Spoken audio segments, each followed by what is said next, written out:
하나님을 찬양하라. 오늘 금요일 하나님을 찬양하는 저와 여러분의 삶이 되기를 간절히 소원합니다. 자, 오늘 우리에게 주시는 사무엘하 19장 16절에서 긴 39절의 말씀을 살펴볼 때 사람의 앞일은 누구도 알 수 없다.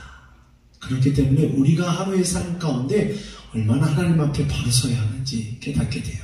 왜냐하면 오늘 본문의 말씀에 이해를 돕기 위해 다윗 왕이 압살롬을 피해 피난길에 올랐을 때, 그리고 다시 승리하고 왕궁으로 돌아올 때 어떤 일이 있었는지 비교하고자 해요. 자, 맨 처음에 다윗이 압살롬을 피해 도망갈 때 베냐민 사람 중에 유력자 시므이가 다윗을 저주합니다. 돌을 던지면서 다윗을 어쩌고 저쩌고 저주해요. 그런데 왜 저주했는지 알 것 같아요. 자, 이스라엘 나라의 초대 왕은 베냐민 지파 사람 사울 왕이었어요. 그런데 그 뒤에 다윗이 왕위가 되는데 그는 유다 지파 사람이었어요. 그러니 얼마나 유다 지파 출신 다윗에게 불만이 많았겠어요. 때는 있다 싶어서 다윗을 저주합니다. 또 다윗이 압살롬을 피해 도망갈 때 여전히 베냐민 사람 요나단의 아들 무비보셋, 알다시피 다윗이 선대했던 무비보셋이 있죠. 그가 다윗이 도피할 때 함께 하려고 했었는데 그 종 사울 왕의 종 시바가, 발음이 좀 그렇지만 시바가 다윗에게 거짓말을 해요. 무비보셋이 압살롬 왕에게 마음을 주었습니다. 다윗 왕을 배신하고 압살롬에게 붙었다는 거예요.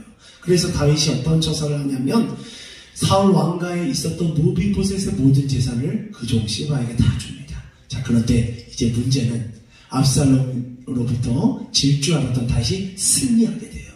이때 시므이가 어땠을까요? 자, 성경에 보면 기름 부어서 세운 그 왕을 저주한 사람은 반드시 죽이게 돼 있어요. 그리고 오늘 본문에 나오는 거짓말했던 시바도 자신의 재산과 함께 큰 벌을 받아야 하는 상황이 오늘 본문의 상황입니다. 그런데 다윗이 오늘 본문 가운데 어떻게 행한 줄 아십니까? 자신을 저주하는 시므이를 죽이고 거짓말했던 시바의 그 재산을 모두 몰수했던 것이 아니라 그들에게 용서와 은혜를 흘려보내요. 다윗이 왜 위대하냐 하면은 하나님의 마음을 품고 원수를 갚는 것이 아니라 그 원수를 사랑으로 갚게 됩니다.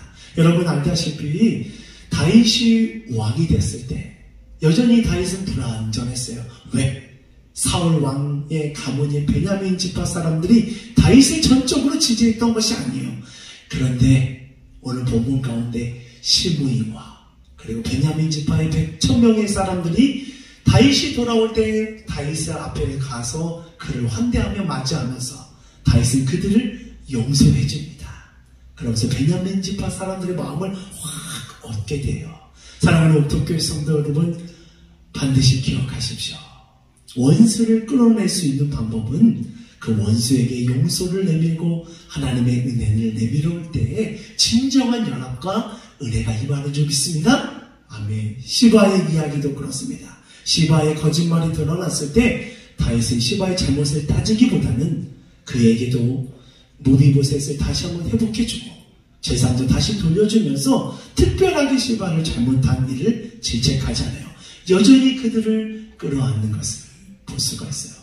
사랑하는 옥토교회 성도 여러분, 오늘 금요일 제가 하고자 하는 말은 여러분의 마음 가운데 주의 사랑이 가득하기를 원해요. 여러분의 삶의 자리 가운데 진정한 연합과 은혜가 가득하기 위해서는 때로는 여러분을 아프게 했던 사람, 여러분의 원수 됐던 그 사람을 주님의 사랑으로 품어보십시오. 그때 하나님께서 역사하셔요. 그때 하나님께서 기적을 베푸셔요. 그래서 하나님 주신 그 마음으로, 인간의 마음으로 용서할 수 없지만 하나님이 주신 은혜로 상대방을 이해하고 용서할 때 진정한 연합과 하나님이 우리 삶 가운데 임하고 일하게 될 줄 믿습니다. 할렐루야. 주님이 임하는 금요일 되기를 간절히 소원합니다. 아멘.